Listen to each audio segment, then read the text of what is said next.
지난주 말씀 제목이 너희가 누구를 찾느냐입니다. 너희가 누구를 찾느냐. 한 달 동안 누구를 찾으면서 사셨나요?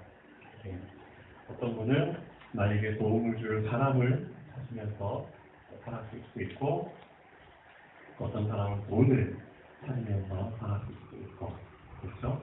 또 어떤 사람은 한 끼 먹을 식사를 찾으면서 살았을 수도 있겠죠. 당장 먹고 살아야 되니까.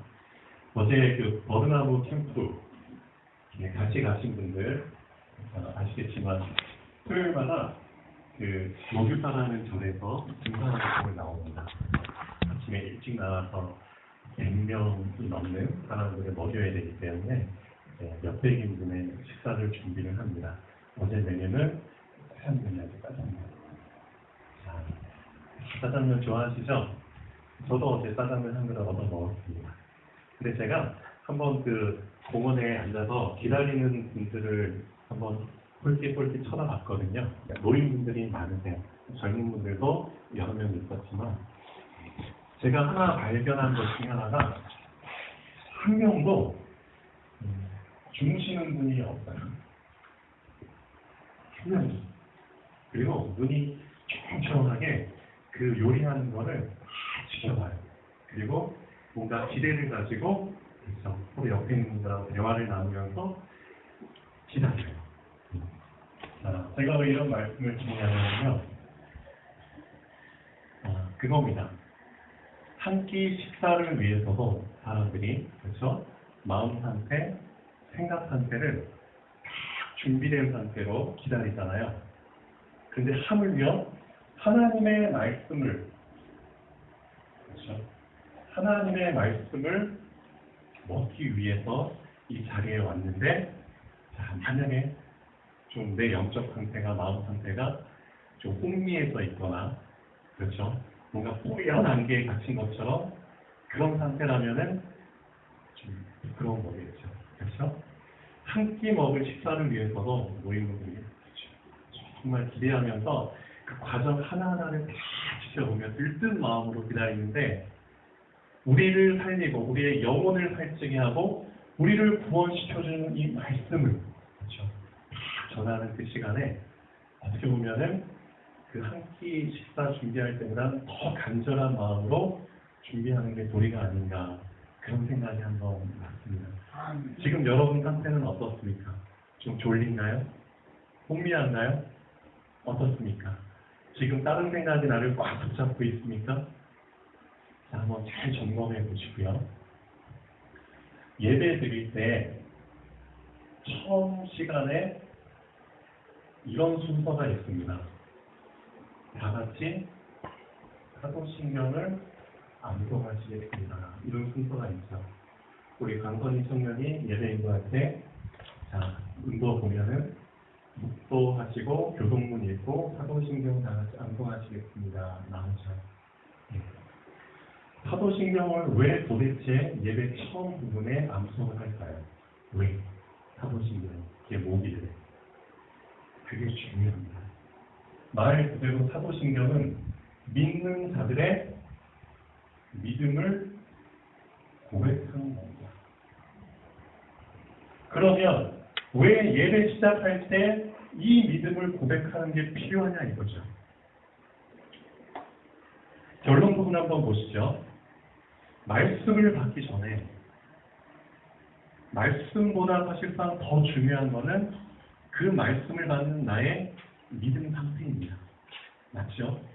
나의 영적 상태입니다. 내 영적 상태가 혼미하고 뭔가 딴 생각으로 꽉 차 있거나 실망이나 좌절이나 불신앙으로 꽉 차 있다면, 그 상태에서 아무리 말씀을 받아본들 그 말씀이 내 안에 들어올 수가 없습니다. 그래서 예수님께서 이런 말씀을 하셨죠. 자, 사람의 마음밭이 여러 종류가 있는데, 마음의 밭 중에서, 자, 길가밭이라는 게 있다. 길가밭. 길가에 있는 밭. 자, 그 밭은 되게 척박한 땅이겠죠. 맞죠? 되게 딱딱하고, 그리고 막 먼지나 뭐 지저분한 것들이 사람들 막 왕래하면서 막 치고 가니까 거기에서는 식물이 제대로 자랄 수가 없습니다. 씨를 뿌려도 그 씨가 흙을 뚫고 이쪽 내려갈 수가 없어. 너무나 척박한 땅이기 때문에. 그런 상태에 밭이 있다는 거죠. 마음 밭 중에. 그렇죠. 그래서 말씀을 받는 것도 중요하지만 어떻게 보면 제가 볼 때 더 중요한 거는 말씀을 받기 전에 그 사람의 마음 상태, 믿음 상태가 더 중요한 거죠. 그것을 확인하게 하기 위해서 사실은 사도신경을 예배 처음 시간에 암송을 하는 겁니다. 우리는 그냥 형식적으로 암송하죠. 또 사도신경. 빨리 끝났으면 좋겠다. 그리고 우리 랩런트 어린아이들 사도신경 암송하라고 하면은 어떻게 하는지 아세요? 그냥 나는 더 빨리 암송할 수 있어. 그래서 남이 들어도 잘 들리지 않을 정도로 저절로 암송하는 이런 거. 그렇게 암송하는 애들이 있어요. 저도 예전엔 그랬고요. 그게 막 시합인 것처럼. 그게 아니라는 거죠. 그래서 사도신경 안에 우리가 꼭 붙잡아야 될 부분들이 있다는 겁니다. 믿음의 부분들. 그게 뭐냐? 하나님을 믿습니다. 어떤 하나님? 천지를 만드신 하나님을 믿습니다. 천지를 창조하신 하나님을 믿습니다. 그것을 확인하고 예배를 드리라는 겁니다. 그 다음에 예수님을 믿습니다. 어떤 예수님? 하나님께서 보내신 그 유일한 길 대신 우리의 구원자 되신 예수님을 믿습니다. 그 예수님이 이 땅에 사신 역사적인 사실을 믿습니다. 어떻게 태어나셨고 어떻게 사셨고 누구한테 고난을 당하셨고 어디에 못 박혀 죽으셨고 그 다음에 어떻게 살아나셨는지에 대한 그 역사적인 사실을 믿습니다. 그 다음에 성령님을 믿습니다. 이겁니다. 이것을 확인하고 예배를 드리고 말씀을 받는 겁니다. 이게 안 된 상태에서 말씀을 받아본들 그 말씀이 나의 마음 문을 열 수도 없을 뿐더러 그렇죠. 속에 경입되어 끝날 수 있다는 것이죠. 그 다음에 또 뭘 믿습니까? 성부, 성자, 성령 하나님을 믿고 그 다음에 또 뭘 믿습니까? 사도행전에. 자, 그 다음이 뭘까요? 성령을 믿사오며 거룩한 그렇죠. 교회를 믿습니다. 그 다음에 또 뭘 믿죠? 성도의 교제를 믿습니다. 그렇죠? 그 다음에 또 뭘 믿죠? 죄사함을 믿습니다. 우리가 정말 붙잡아야 될 것들을 다시 확인하는 겁니다. 그 다음에 육신의 도화를 믿습니다. 그 다음에 영생을 믿습니다. 하나도 우리가 못 찾으면 안 될 부분입니다. 그게 그 사도행전 안에 그 사도신경 안에 고스란히 녹아 있습니다. 그래서 다음 주부터라도 진짜 사도신경 암송하시겠습니다 하면은 맞다. 바로 이제 몇 분 후에 말씀을 받을 텐데 말씀을 볼 텐데 나의 믿음 상태가 영적 상태가 정말 이 길가밭이라면 돌짝밭이라면 난 정말 치명적인 그렇죠. 치명적인 그런 결과를 낳을 수밖에 없다는 거죠. 하나님 이 사도신경을 통해서 나의 믿음 상태를 빨리 회복하기를 원합니다. 그렇죠. 간절한 마음으로 그 한 끼 식사도 간절히 기다리는데 맞죠? 그게 하나님 앞에서의 우리 신앙 양심이 아닌가 싶습니다. 자, 그래서 토론 부분 때 예배 시작 때 암송하는 그 사도신경이 어떤 의미가 있는지를 다시 한번 되새기면 좋겠습니다. 자, 오늘 본론을 보시죠. 1번 시몬 베드로와 또 다른 제자 한 사람이 예수를 따르니. 자, 이게 지금 어떤 내용이냐면 예수님께서 이제 고난 받으러 가시는 그 과정입니다. 고난. 자, 공생의 3년 만에 거의 마지막 하이라이트죠. 자, 잡혀가는 길입니다. 잡혀가는 길인데 예수님의 제자 중에 2명이 예수님을 멀찌감치 따라갑니다. 그래서 내가 섬겼던 주인이시기 때문에 그 주인이 잡혀서 고난받으러 가는 것을 그래서 궁금해서도 있지만 내가 섬겼던 주님이니까 그렇죠. 따라가는 거예요. 근데 붙어서 따라갈 수는 없고 좀 거리를 멀찌감치 두고 따라갑니다. 근데 누가 따라가느냐? 2명이 따라갔다는 거죠. 2명이. 그 중에 한 명이 베드로, 수제자였고 또 한 명은 이름이 나오진 않아요. 그런데 누구냐면은 요한복음을 쓴 제자입니다. 요한복음을 쓴 사람은 누구죠? 예, 요한입니다. 네, 베드로와 요한은 어떤 차이가 있는지 한번 제가 말씀을 통해 찾아보면 좋겠습니다. 베드로와 요한이 똑같은 예수님의 제자지만 정말 큰 차이점이 하나가 있었습니다. 한번 얘기를 해볼까요? 자, 여기 말씀에 없는 내용이지만 예수님의 12제자들 중에서 한 명은 탈락했죠.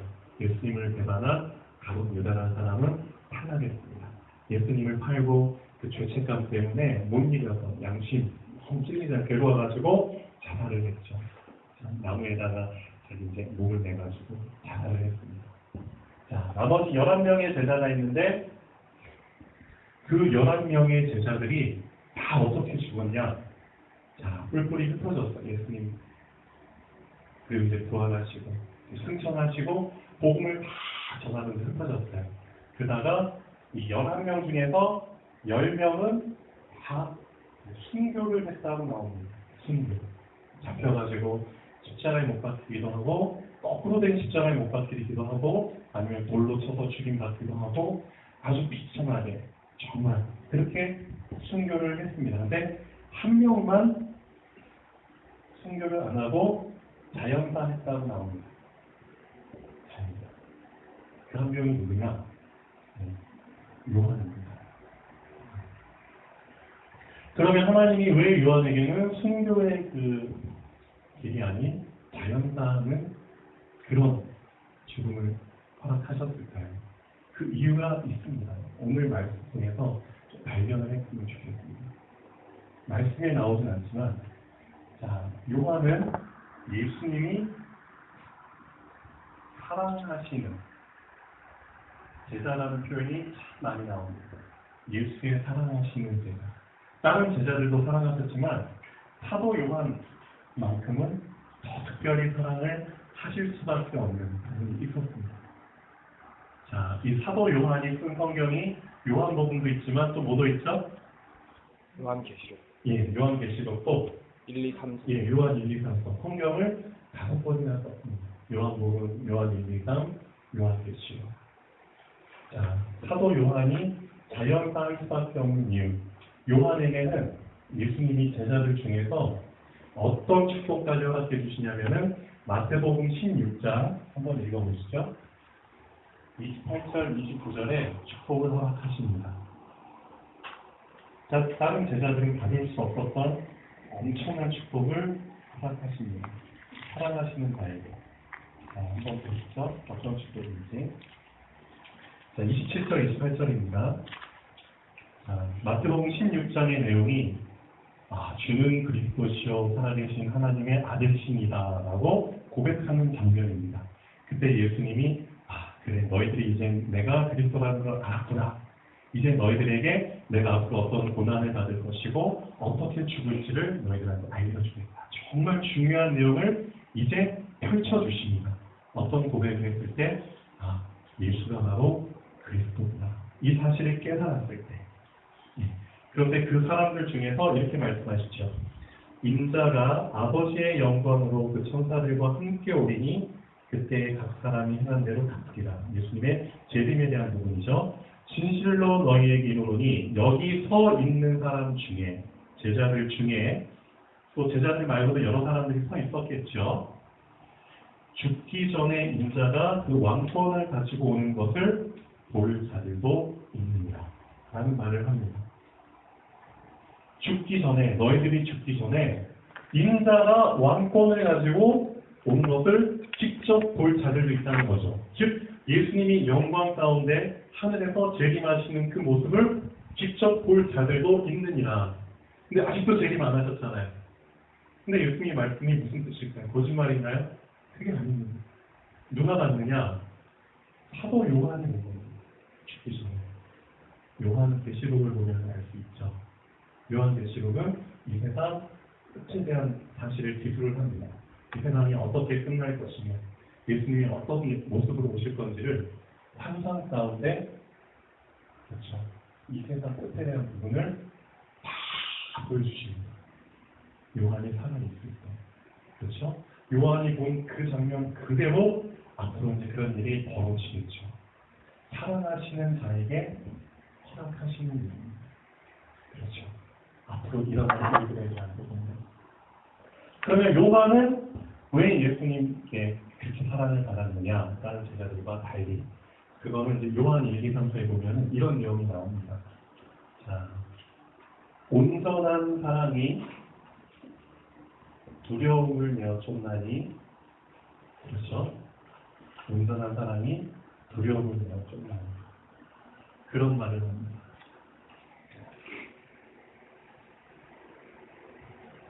이 사도 요한은 사랑이라는 것을 알고 있는 제자였습니다. 사랑이라는. 그래서 오늘 말씀 본론에 보면 이런 말이 나오죠. 자, 이 제자는 대제사장과 아는 사람이라. 이 제자는 바로 요한이죠. 이 요한이 대제사장과 이미 아는 사람이었다는 거죠. 그리고 예수와 함께 대제사장의 집들에 들어갔어요. 그 뜰까지. 그런데 베드로는 문 밖에 서 있을 수밖에 없었죠. 그래서 이제 이 제자가 요한이 문 지키는 여자에게 말하여 베드로를 데리고 오라고 이렇게 합니다.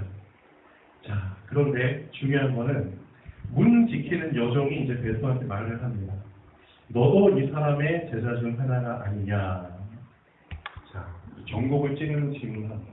너도 이 사람의 제자 중 하나가 아니냐. 자, 여기서 이제 키 포인트가 되는 단어 하나 있습니다. 너, 도. 도라는 말이 중요하죠. 이 여종이 이 베드로를 딱 보고 당선의 베드로라면, 너는 혹시 이 예수의 제자 중 하나 아니냐라고 물어볼 수 있는데, 너는? 근데 너 도라는 표현을 썼습니다. 그러면 이미 예수의 제자 중 한 명이라는 것을 또 어떤 사람이 밝혔다는 거죠. 누가 밝혔느냐? 요한이 밝힌 겁니다. 이미 요한은 대제사장과 아는 사람이었고, 그렇죠? 그리고 본인 자신을 어떻게 보면 당당하게 소개를 했었겠죠. 나는 예수의 제자다. 그걸 알고 있는 상황 속에서 자, 베드로한테도 물어봅니다. 그럼 너도 이 사람의 제자 중 하나가 아니냐라고 물어봤겠죠? 근데 베드로는 부인을 한다는 거죠. 어떻게 보면 나는 아니다. 이 안에서도 베드로와 요한의 차이가 나타납니다. 실제 이런 위기나 문제 상황 속에서 그 사람의 영적 상태, 믿음 상태가 어떤 상태인가가 참 중요하다는 거죠. 요한 같은 경우는 베드로와는 달리 그래도 베드로보다는 뭘 붙잡고 있었느냐? 사랑을 붙잡고 있었다는 거죠. 그 온전한 사랑을 붙잡고 있었기 때문에 두려움이 있을 수밖에 없는 그런 상황 속에서도 그렇죠. 두려움을 붙잡지 않고 사랑을 붙잡고 그래, 난 예수님의 제자다. 그거를 말할 수 있을 정도까지. 그런 구절이 나오진 않지만 상황을 보면은 보이죠. 아, 그럴 수 있었겠구나. 그래서 예수님이 요한을 사랑할 수밖에 없었나 보다. 그리고 예수님이 요한에게는 또 특별한 부탁을 하시죠. 십자가에 못 박히시고, 자, 십자가에 딱 못 박히시고 바로 아래 요한과 예수님의 어머니 마리아가 딱 서 있는 거예요. 예수님이 요한도 모시고 어머님도 모시면서 매달린 상태에서 이렇게 말하죠. 여자야, 보소서 아들입니다. 그런 말을 합니다. 십자가에 못 박혀서 하신 말씀 중에 엄마한테 여자야, 보소서 아들입니다. 그럼 아들이 뭘 의미하느냐? 누굴 보고 아들이라고 했을까요? 못 박힌 예수님을 보고 아들이라고 했을까요? 그게 아니죠. 바로 옆에 서 있는 요한을 보고 이 마리아에게 여자여 보소서 이제는 이 요한이 당신의 아들입니다. 이렇게 말을 했어요. 그리고 요한한테는 보라, 네 어머니다. 그렇게 새로운 가족 관계를 만들어 주십니다. 그리고 그때부터 성경에 보면은 요한이 예수의 어머니를 모셔다가 자기가 섬깁니다. 어머니를. 제자들 중에서 그래도 가장 어떻게 보면 믿을 만한 자에게 그 사랑을 아는 자에게 육신의 어머니를 맡겼겠죠. 예수님께서. 그러니까 요한은 좀 다른 부분이 있었습니다. 오늘 같은 이런 위기 상황 속에서도 분명히 그렇죠? 떳떳하게 얘기를 할 수 있을 만한 그래, 난 예수의 제자다. 베드로는 난 아니야. 그런 상황들이 나옵니다. 자, 한번 보시죠. 2번 움직이는 여종이 베드로에게 말하되 너도 이 사람의 제자 중 하나가 아니냐? 그가 말하되 나는 아니야. 종과 아랫사람들이 불을 피우고 서로 쬐니 자, 베드로도 함께 서서 쬐더라. 그러니까 부인하자마자 어떤 상황으로 전락하느냐? 종과 아랫사람들과 이제 같이 이제 불 쬐야 되는 상황이 온 거죠. 그런 겁니다. 어떻게 보면. 자, 요한 같은 경우는 대제사장과도 아는 사람이고 그렇기 때문에 어떻게 보면 예수님을 더 가까이서 볼 수 있고 떳떳하게 자기를 인정을 했기 때문에 난 예수의 제자. 그러니까 종과 아랫사람하고는 좀 다른 위치에서 있었을 수 있었지 않느냐 그렇게 예측을 해볼 수 있지만 베드로 같은 경우는 난 저 사람 뭐야 난 그런 사람 아니야 하니까 당장 자기 자신의 어떤 그런 중요한 질문을 받는 상황 속에서 그렇죠 거짓된 대답을 했을 때 그때 자신의 위치는 어떻게 전락을 하느냐 예수님의 제자된 그런 영광스러운 위치에서 종과 아랫사람들과 같이 있을 수밖에 없는 그런 위치. 어떻게 보면 그것도 참 중요한 거죠. 우리도 마찬가지입니다. 정말 어떤 상황 속에서도 우리의 믿음을 나타내고 그렇죠? 하나님을 높이는 그런 사람으로서 서 있어야 되는데 상황이라는 게 이렇게 녹록지 않잖아요. 그렇죠? 위기나 사건들이 터지면은 또 나는 불신앙하고 그런 말들을 합니다. 그러면 그 순간 나는 어떤 영적 상태가 되고 어떤 위치에 있게 되느냐? 어떻게 보면 정말 하나님 자녀된 위치가 아니라 정말 종과 같은 아랫사람들과 같은 그런 영적으로 그런 위치에 떨어질 수밖에 없는 내 영적 상태가 된다는 거죠. 그런 걸 또 보여주고 있습니다. 얼마나 비참하겠어요. 예수님의 수제자 중에 수제자로 살았다가 정말 이런 위기 상황이 왔을 때 그런 모습으로 전락하는 자, 우리도 그런 부분들을 한번 점검해 봐야 될 것 같습니다. 자, 대제사장의 믿음 상태 3번 보시죠. 예수에게 그의 제자들과 그의 교훈에 대하여 물으니 자, 제사장은 예수를 다 세워놓고 자, 너와 너희 제자들에 대해서 한번 얘기를 해보거라 라고 물어봅니다. 근데 어떻게 보면은 정말 듣고 싶어서 물어본 걸까요? 듣고 싶어서? 모르니까 궁금해서 물어본 걸까요? 그게 아니라는 거죠. 왜 또 나한테 그런 걸 물어보느냐? 내가 공개된 장소에서 회당에서 수없이 얘기를 했다. 너가 그럼 모를 리가 없지 않느냐? 근데 왜 그런 걸 나한테 또 물어보냐? 그렇게 얘기를 하고 있죠. 내가 드러내놓고 세상에 말하였노라. 모든 유대인들이 모이는 회당과 성전에서 항상 가르쳤고 은밀하게는 아무것도 말하지 아니하였거늘 어찌하여 또 나에게 묻느냐 이것입니다. 내가 무슨 말을 하였는지 들은 자들에게 물어보라. 너 주변의 사람들도 내가 한 얘기를 들은 사람들이 많다. 그 사람들한테 물어봐. 네가 안 물어봤겠느냐? 내가 3년 반 동안이나 이런 얘기를 했는데 물어보지 않았겠느냐? 그런데 왜 또 나에게 모르는 것처럼 물어보느냐? 그거죠. 이 어떻게 보면은 자, 세월호 사건이 이제 터졌죠. 세월호 사건. 자, 그리고 이제 온 국민이 이제 방송으로 수백 명의 그 젊은 학생들이 수장되는 것을 지켜봤습니다. 그리고 그 부모님들은 정말 그 찢어지는 마음으로 그 행복하게 가가지고 생업을 다 포기하고 죽은 시신만이라도 건져오기를 기다리는 마음이 있었죠. 얼마나 비참할까요? 진짜. 그래서 어떻게 보면 죽을 때도 편하게 죽는 걸 복이라고 하잖아요. 근데 제가 볼 때 저도 근데 죽음이라는 거를 예전에 좀 많이 생각을 해보던 시기가 있었습니다. 또 제 자신이 또 좀 몸이 상당히 안 좋을 때가 있었거든요. 지금은 많이 회복이 됐는데 실제로 죽음에 대해서 신나는 생각을 볼 때 참 그 사람 진실해집니다. 근데 제가 이제 샤워하면서 날마다 샤워를 하는데 물을 맞잖아요. 근데 물이 막 떨어지면 이제 숨을 찾죠. 코 속으로 물이 들어갈 수 있으니까. 그때 이제 그 팽목항에서 그렇죠. 그 세월에 수장되는 아이들이 막 떠올라요. 이 아이들 끝까지 숨을 참고 있다가 결국 숨을 못 참고 물속에서 숨을 들이셨을 텐데 그때 그 물이 코 속으로 들어오고 그렇죠. 입속으로 들어오고 결국은 피까지 들어가요. 그렇게 해서 정말 가장 큰 고통 속에서 죽었을 텐데 그렇죠. 그런 걸 생각해 보면 저도 그런 생각이 드는데 그 죽은 아이들의 학부모들은 그 생각이 떠나지 않는다는 거죠. 얼마나 고통스러울까요? 내 사랑하는 눈에 넣어도 아프지 않은 그 아들, 딸이 그렇게 죽었다면. 그래서 진상 규명을 위해서 정부 관계자들, 대통령한테 계속 그렇죠. 본인들의 괴로움을 좀 토로를 하는 겁니다. 그런데 정부에서는 그 사실을 알면서도 많은 국민이 분노하고 있죠. 그냥 어떤 차원으로 하느냐?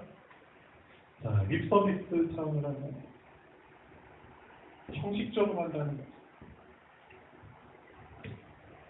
형식적으로.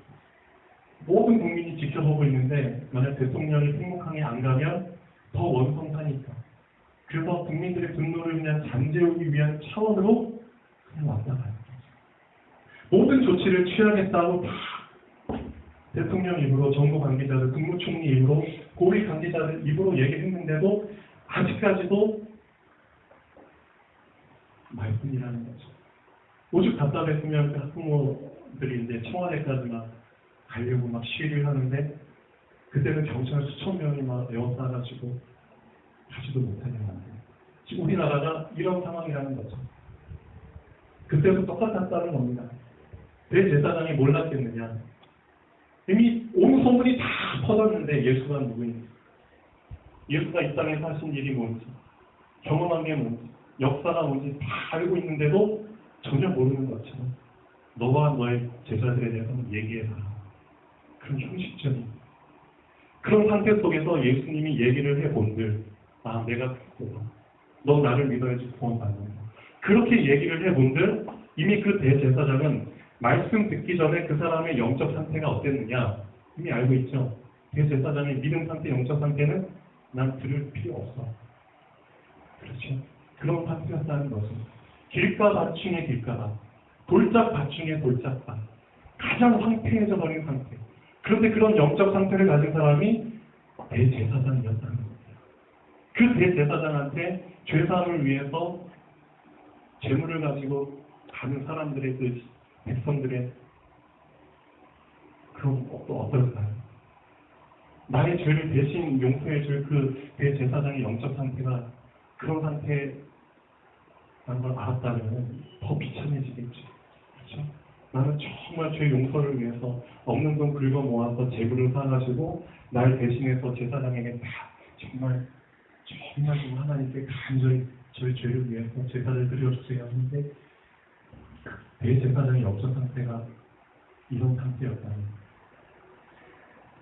어떻게 보면 지금도 마찬가지입니다. 수많은 교회들이 있고 이 앞에서 성경 들고 말씀을 전하시는 목회자님들 있겠죠. 그렇죠? 목회자님이 없는 곳에는 저처럼 집사나 평신도들이 말씀을 전하는 곳도 있겠죠. 근데 과연 그 말씀을 전하는 자들의 영적 상태와 믿음 상태가 과연 어떤 상태에서 말씀을 전하느냐 그것도 참 중요하다는 거죠. 저도 참 떨리고 두려운 마음으로 여기 섭니다. 감히 평 집사가 저보다 또 연세 많으신 분들 앞에 믿음 더 좋은 분들 앞에서 이렇게 말씀을 전한다는 게 쉬운 게 아닙니다. 그래서 저 같은 경우는 항상 제 자신을 사도신경처럼 그래요. 나의 믿음을 먼저 회복을 하고 그리고 나서 말씀을 전하는 것이다. 저 그게 맞다고 봅니다. 근데 많은 교회의 그런 목회자님들이 그걸 놓쳐버렸기 때문에 말씀의 권위가 무너져 버리고 그렇죠? 교회의 질서가 무너져 버리고 거룩한 장소에 그렇죠? 불법이 들어와 버리고 죄가 들어와 버리고 사단의 놀이터가 되어버리고 그런 일들이 일어나고 있습니다. 더 이상 교회가 교회의 기능을 못하는 그런 시대에 우리는 신앙생활을 하고 있습니다. 여러분들만이라도 정말 제대로 그렇죠? 제대로 믿음을 다시 한번 확인하시고 말씀을 갖고 신앙생활 하시면 좋겠습니다. 2000년 전에 그런 상황이 펼쳐졌다는 거죠. 대제사장이 나타나는 성경. 자, 그리고 나서 4번에 보면 사람들이 묻되 너도 그 제자 중 하나가 아니냐 쭉 물어보죠. 자, 한 번 물어봐도 고통스러운데 두 번째 또 물어봅니다. 자, 베드로가 부인하여 이르되 난 아니다. 마지막에 이제 또 가장 확실히 정말 전곡을 찌르는 질문을 하죠. 너 겟세마네 동산에 있을 때 그때 가롯 유다하고 대제사장들의 하복들과 군인들하고 같이 몰려갔을 때 베드로라는 사람이 그 대제사장 중에 한 명, 그 하복 중에 한 명, 종이 한 명의 귀를 잘랐잖아. 근데 그 귀를 자른 사람의 친척이 바로 나야. 내가 그때 너가 내 친척 귀를 자르면 내가 거기서 똑똑히 봤거든. 그런데도 베드로는 그 말을 듣고 어떻게 하느냐? 또 부인을 했다는 겁니다. 정말 절대 부인할 수 없는 확실한 증거까지 증인으로서 제시했는데도 베드로는 그 상황 속에서도 부인했다는 거죠. 그때 이제 닭이 울더라. 가장 유명한 내용이죠. 닭이 울더라. 자, 요한복음 13장 36절에서 38절까지 한번 보시죠. 자, 베드로는 이런 고난이 오기 전에 그 누구보다도 확신 있게 얘기하던 사람이었습니다. 자기 자신의 믿음이 얼마나 큰지, 자신감이 넘쳤는지를 확실하게 제자들 앞에서 예수님께 뻗팅기던 사람이었죠. 한번 보시죠. 베드로는 이렇게 얘기합니다. 시몬 베드로가 이르되 주여 어디로 가시나이까? 예수께서 대답하시되 내가 가는 곳에 네가 지금은 따라올 수 없으나 후에는 따라오리라. 베드로가 이르되 주여 내가 지금은 어찌하여 따라갈 수 없나이까? 주를 위하여 내 목숨을 버리겠나이다. 목숨을 버리지 않는 그런 상황 속에서도 부인을 하죠. 예수께서 대답하시되 네가 나를 위하여 내 목숨을 버리겠느냐? 내가 진실로 진실로 너에게 이르노니 닭 울기 전에 네가 3번 나를 부인하리라. 자, 닭 울기 전. 베드로가 이제 그때 그 말을 염두에 뒀겠죠. 닭? 도대체 이게 무슨 말일까? 그런 상황이 나에게 정말 온다는 건가? 내가 예수님을 3번이나 부인할 수밖에 없는 그런 상황이 실제 나에게 닥친다는 건가? 그때는 되게 의아했겠죠. 절대 그런 상황은 안 올 것이야. 근데 닭 울기 전에 닭을 되게 염두에 뒀겠죠. 실제 닭이 울어버린 겁니다. 그리고 나서 이제 깨닫게 되죠. 내가 나도 모르게 정말 닭 울기 전에 3번이나 부인을 했구나.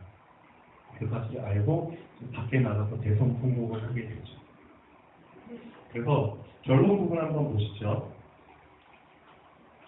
말씀을 받기 전 나의 믿음 상태도 중요하고 문제나 일에 직면했을 때 나의 믿음 상태가 너무 중요하다는 거죠. 베드로 같은 경우도 이런 실질적인 문제나 일에 직면했을 때 그 베드로의 믿음 상태가 어땠는지를 우리는 알 수 있습니다. 부인할 수밖에 없는 믿음 상태였다는 거죠. 자, 요한과 베드로가 무엇이 달랐는지를 아까 좀 말씀드렸고요. 네, 마지막 결론 부분이 좀 중요합니다.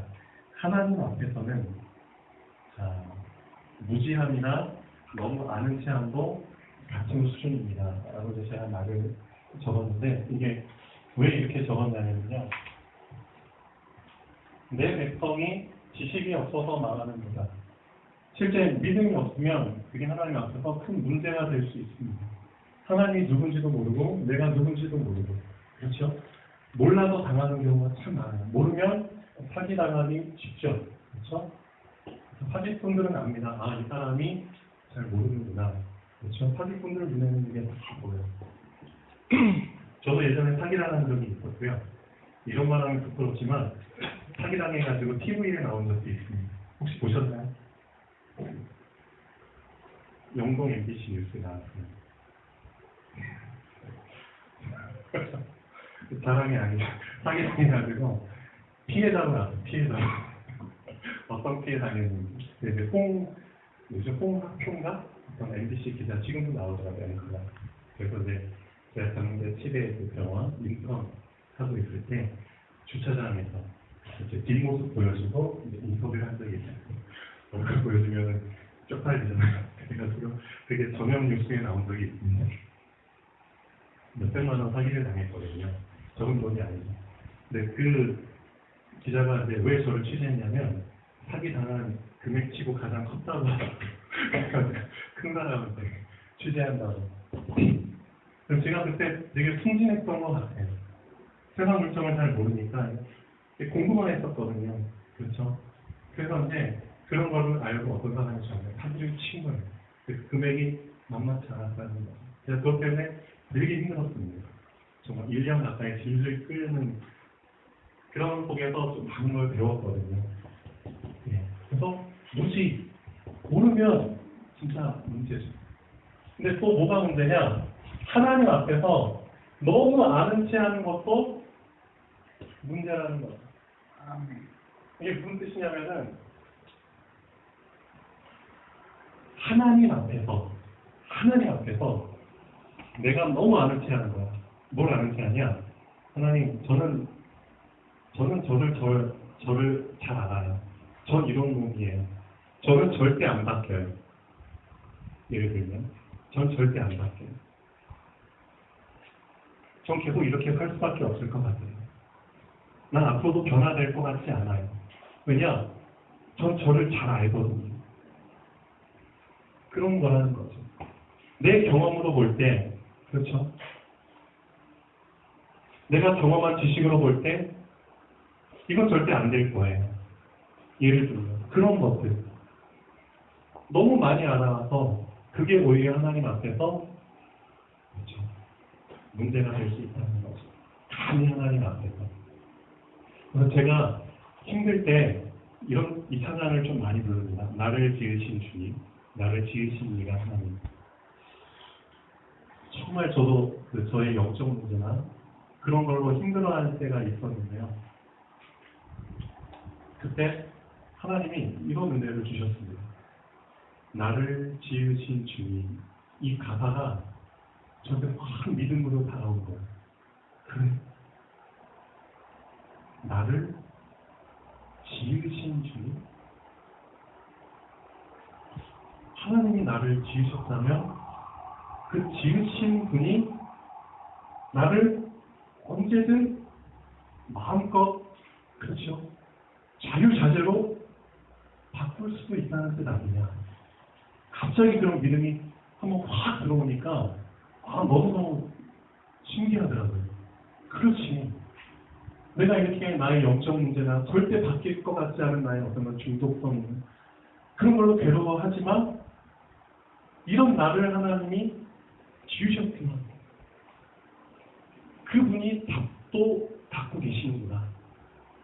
그리고 그분은 전능하사 천지를 만드신 하나님이시구나. 그 믿음이 정말 어느 한순간에 확 들어오면서 왜?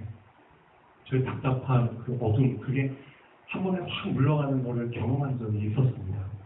예, 그래서 하나님 앞에서는 너무 아는 체 하는 것도 어떻게 보면 무지한 거하고 같은 수준입니다. 오히려 하나님의 역사와 하실 그 능력을 가로막는 장애물.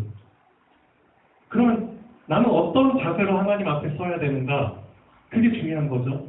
그럼 너무 몰라서도 안 되고 너무 아는 체도 안 되고 그럼 도대체 어떤 모습으로 하나님 앞에 서 있어야 됩니까? 예수님이 이렇게 말씀하십니다. 어떤 모습으로 서 있는 게 가장 정확한 모습이냐? 너를 부인해라. 그 모습으로 서 있는 거야. 네가 너를 잘 안다고 쳐도 그것도 부인해라. 너를 부인하고 하나님 앞에 서는 것이다. 그게 가장 중요한 일이 같습니다. 그렇죠? 왜냐?